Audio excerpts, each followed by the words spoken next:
we are encountering mankind's most mysterious, oldest, and grandest book.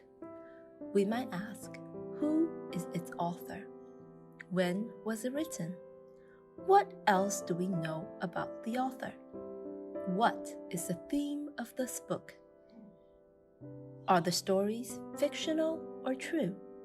If it is true, what evidence is there to support it? If it is true, what does it mean for our lives? How should we receive its truth? The authoritative view believes that the author is Moses, a Jewish prophet who lived in the 13th century BC, more than 3,004 years ago, during the time of Shang Dynasty in China and about 1,000 years earlier than Confucius. Aside from Genesis, Moses also wrote Exodus, Deuteronomy, Leviticus, Numbers, which make up the Jewish Torah. As far as the content of Genesis is concerned, Moses was certainly not present to witness the creation of God. How did he know about these things? The only reasonable explanation is that God personally used words to reveal to him. He is the writer for God, and God is the real author. Who would know the original creation process of the universe besides God? But is it possible that these verses are just fictional stories compiled by Moses, such as novels or myths that derive from people's imagination?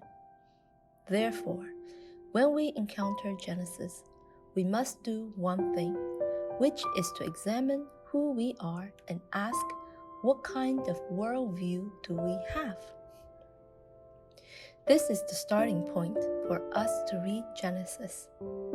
Note that when we read any other books, these questions do not matter, because we are just readers and are not directly related to the books nor parts of the books. Yet, everything in the Bible is related to us. The starting point of our perspective determine complete different fates of our encounter with Genesis. Since different starting points have completely different journey, we have to seriously face our understanding from the beginning. Thus, roughly speaking, there are two starting points to choose from: the creationism point of view and the Darwinian point of view. Generally speaking, most people's starting point today are in atheism. Before the encounter with the book of Genesis, most of us did not seriously think and doubt about our atheistic point of view. Descartes said, "Without rational doubt, there is no rationality. Therefore, there is no understanding." Maybe we have never taken seriously the metaphysical things, such as creation, God, or spirituality. This is the shortcoming of the postmodern culture we live in. Perhaps you will ask, is our understanding of evolution not a true understanding?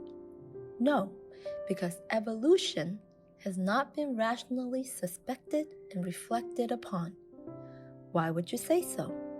Because the simple logic that all understanding which does not face nihilism, that is emptiness or non-existent, is not understanding in the true sense, but fragmented understanding of the temporary things.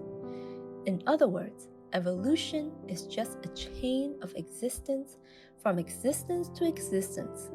There is no non-existence link in this chain.